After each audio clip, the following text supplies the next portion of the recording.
If you're going to draw a red line, think before you draw it what you're going to do if it gets crossed. If it gets crossed, bang, do it. You didn't do it. Red line was drawn, the Syrians went across it mildly, nothing happened, so they went across it in a big way. And still nothing's happened. The result of that is our whole credibility has been undermined. Why do I pay attention to what you say if it doesn't mean anything? So I think one lesson I learned from my Marine Corps boot camp experience was always mean what you say. If you mean what you say, if you deliver on what you promise, you can be trusted. And I think in leadership, in many ways, trust is the coin of the realm.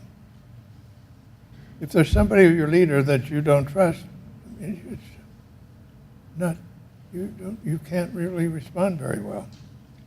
So I think this little incident, sometimes in all your lives, I'm sure, in mine, little things that happen to you, reflect on them, they have big meaning. And that's a very big meaning for today's problems. Now, take this current scene. I don't know if you've studied at all how difficult it is to destroy a chemical weapon. It's not an easy task. The United States destroyed its stockpile. It was a big job. Suppose you try to apply a stockpile of weapons. You don't really know quite where they are. They're distributed around. You're trying to do it in the midst of a civil war.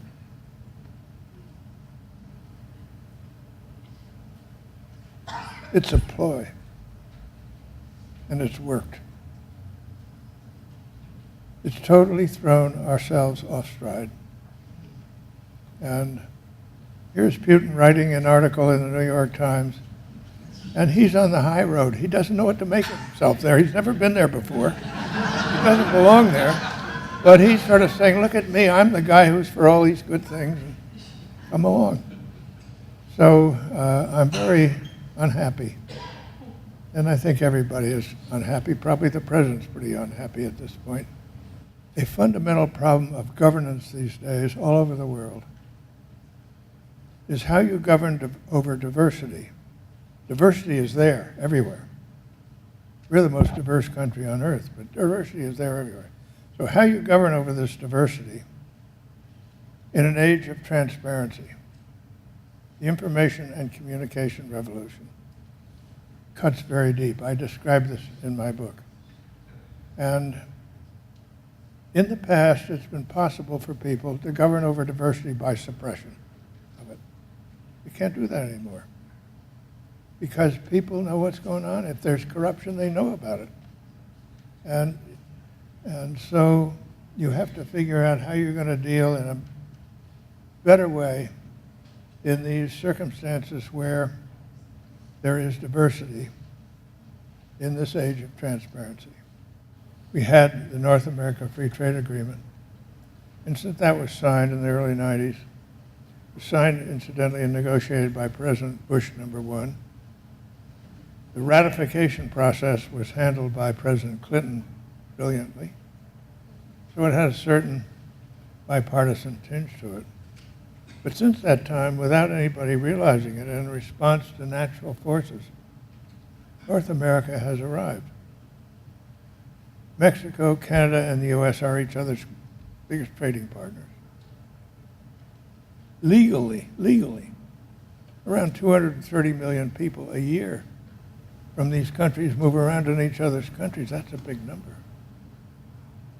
Our imports from Mexico are 40% U.S. content. 25% from Canada. It's only 4% from China. In other words, the process is integrated. Our problem is not the U.S.-Mexican border. We're focusing on the wrong border.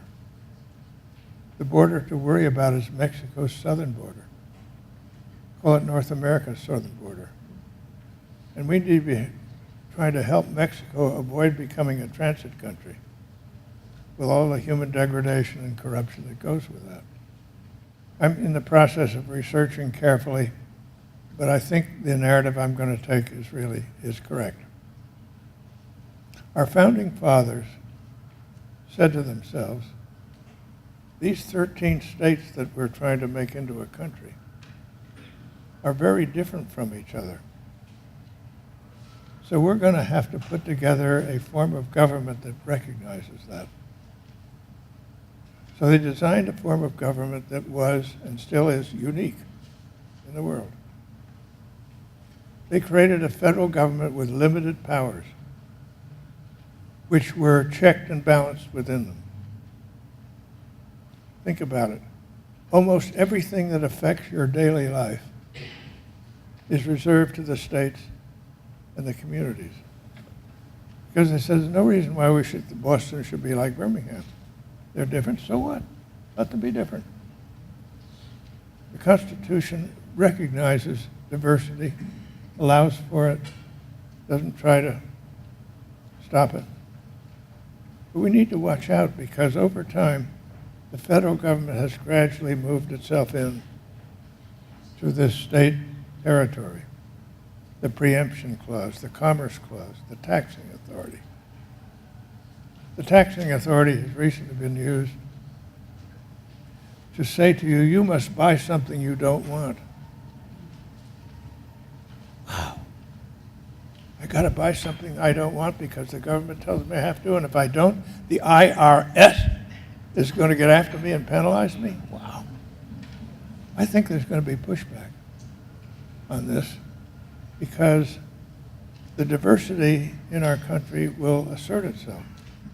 Well, demographic changes are clear, so you can see them, and you need to develop a strategy for dealing with them because they're right there in front of you.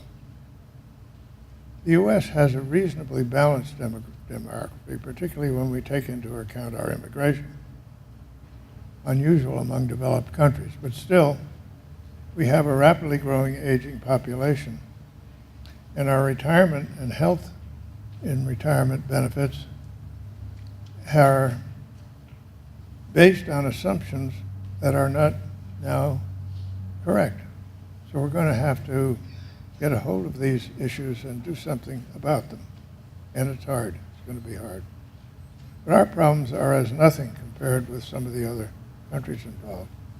Well, I think disparity is dealt with best by prosperity, by rising economic opportunities that people have. President Kennedy said once, a rising tide lifts all the boats. Well, that's almost true. But there's some boats that have holes in them that leak. And so any good society has to have a safety net. And you have to be willing to put out your hand to people who, for one reason or another, are having difficulty. I think that's clear.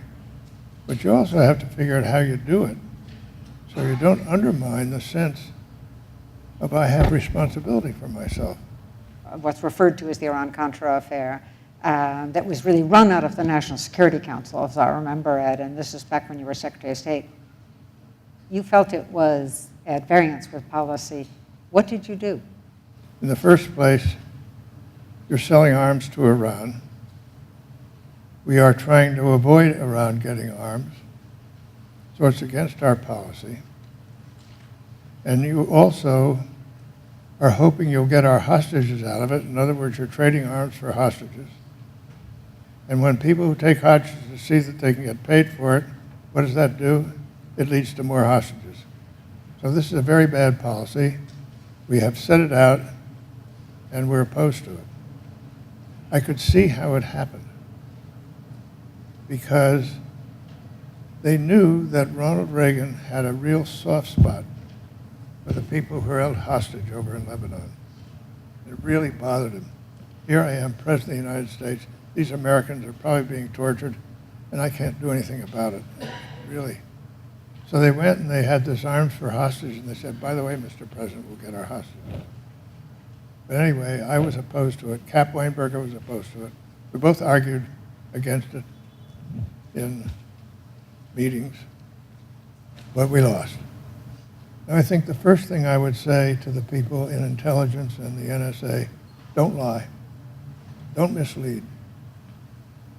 They have. And in a sense, in a way, it isn't. I don't think it's so much the things they're doing that are bothering people, but the fact that they haven't been honest about it. You've got to be honest with people. So that's the first thing I would tell them. And the second thing is, only do the things you really need to do. Some of the reach of what they're doing is breathtaking. And I can see the importance of monitoring and trying to put calls together and so on. That makes perfect sense, and I think that it's important to do it, and I compliment them on what they have developed to help protect us against terrorism. But don't go too far. So I think they have overstepped, and they have not been honest with us. And I think that's undermining them, and they've got to correct that. The atmosphere changed.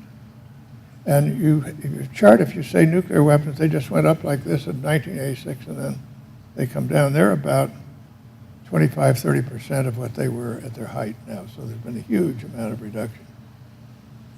And I've been working on this more recently, and my friend Bill Perry and Sam Nunn and Henry Kissinger, Sid Drella, we've been working on it hard. And we published.